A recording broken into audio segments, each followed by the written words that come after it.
स्वागत है आप सभी का अपने चैनल ऑनलाइन स्टडी 1.6 में। आज के इस वीडियो में हम लोग अपरिमेय संख्या सिद्ध करना सीखेंगे। देखिए, इस तरह के प्रश्न प्रत्येक वर्ष बोर्ड एग्जाम में आ ही जाता है, तो आप लोग इसको अच्छे से और ध्यान से समझिएगा।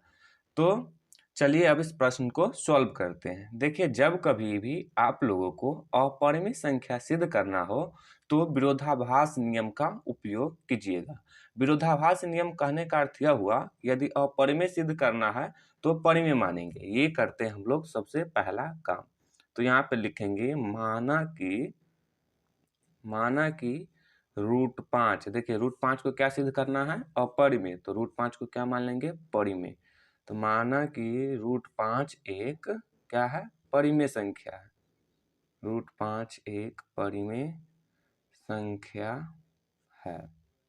अब देखिए, परिमेय संख्या किसको कहते हैं आप लोग जानते होइएगा। नहीं जानते हैं तो देख लीजिए। वैसी संख्या जिसे p/q के रूप में लिखा जा सके तथा जहां p और q सहअभाज्य है तथा q बराबर नहीं है 0 के। अब देखिए, सहअभाज्य का अर्थ यह हुआ कि ये जो p और q है ना, इसका उभयनिष्ठ गुणनखंड केवल एक हो, एक के अलावा अन्य कोई भी संख्या नहीं हो।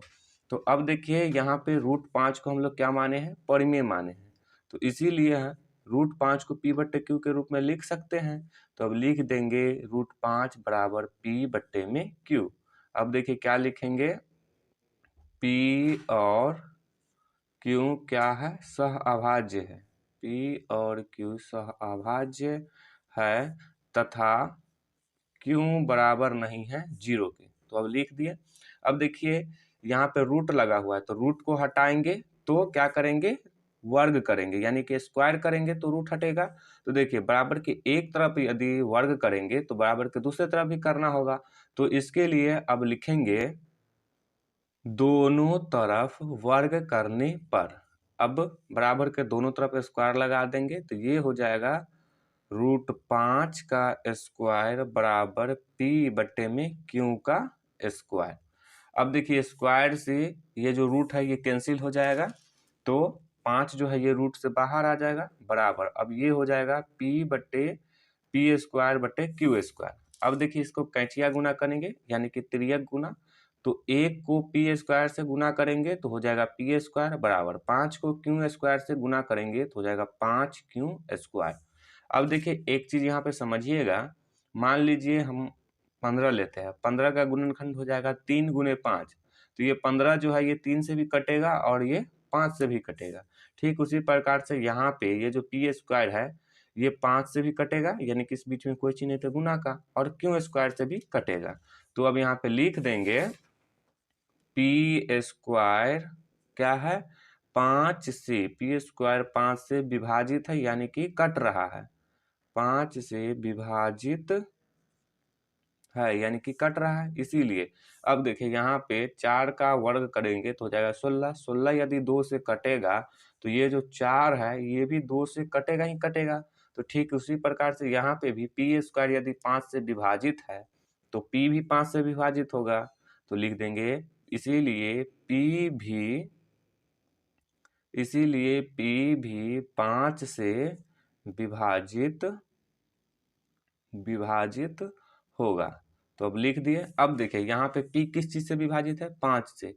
तो अब फिर से मान देंगे p जिससे विभाजित रहेगा उसको बराबर लेके मानेंगे। तो p 5 से विभाजित है तो मान देंगे p बराबर में 5। अब देखिए, यहाँ पे कोई भी एक चर मान ले लेंगे। चर मान कहने का अर्थ यह हुआ कि a से लेकर के z तक में कुछ भी ले सकते हैं। हम यहाँ पर ले लिए r। अब देखिए, यहाँ पे p² है तो यहाँ भी स्क्वायर करेंगे। यदि बराबर के एक तरफ वर्ग करेंगे, यानी कि स्क्वायर लगाएंगे, तो बराबर के दूसरे तरफ भी लगाना होगा। तो इसके लिए अब लिखेंगे दोनों तरफ वर्ग करने पर। अब देखिए, बराबर के दोनों तरफ स्क्वायर लगा देंगे तो ये हो जाएगा p² बराबर में 5r का स्क्वायर। अब ये हो जाएगा p² बराबर में 5 का वर्ग करेंगे तो हो जाएगा 25, r का वर्ग करेंगे तो हो जाएगा r²।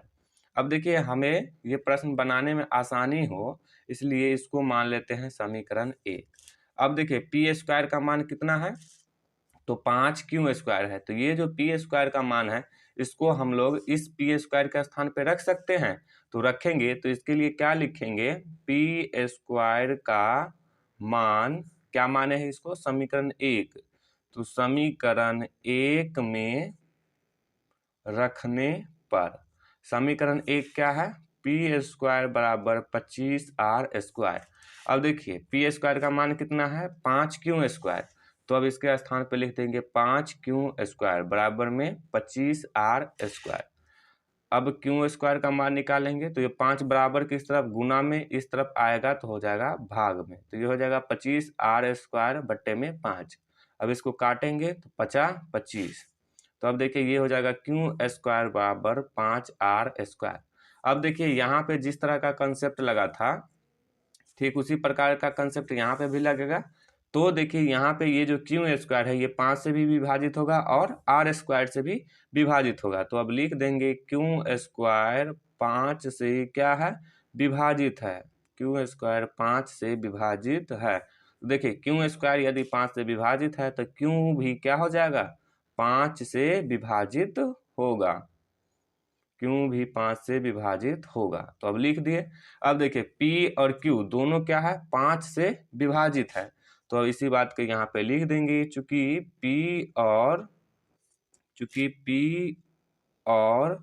Q दोनों 5 से क्या है, विभाजित है, विभाजित है। अब देखिए यहाँ पे एक उदाहरण से समझिए, P/Q बराबर, अब देखिए P भी 5 से विभाजित है, यानी कि 5 गुने में P।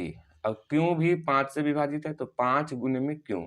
अब देखिए ये 5 जो है ये दोनों के गुणनखंड में है तो ये क्या कहलाएगा, उभयनिष्ठ गुणनखंड। तो वही बात को यहाँ पे लिख देंगे। इसीलिए P और Q का कम से कम एक उभयनिष्ठ गुणनखंड क्या है, 5 है। अब देखिए हम लोग यहाँ पे क्या माने थे कि सहअभाज्य है। सहअभाज्य कहने का अर्थ यह होता है कि P और Q जो है ना, इसका उभयनिष्ठ गुणनखंड केवल और केवल 1 है। लेकिन जब इसको सॉल्व किए हैं तो यहाँ पे 1 के अलावा 5 भी आया है, तो हम जो माने हैं वो तो गलत मान दिए हैं। तो अब इसी बात को यहाँ पे लिख देंगे, अतः हमारी अवधारणा क्या है, विरोधाभास है। अवधारणा यानी कि हम जो माने हैं वो क्या है, विरोधाभास है। इसीलिए विरोधाभास यानी कि उल्टा है, तो हम √5 को क्या माने हैं, परिमेय माने हैं। इसीलिए √5 क्या हो जाएगा, अपरिमेय संख्या हो जाएगा। तो अब लिख देंगे इसीलिए √5 एक क्या है, अपरिमेय संख्या है। अपरिमेय संख्या है। हमको यही सिद्ध करना था तो ये सिद्ध हो गया। तो अब लिख देंगे प्रूव्ड।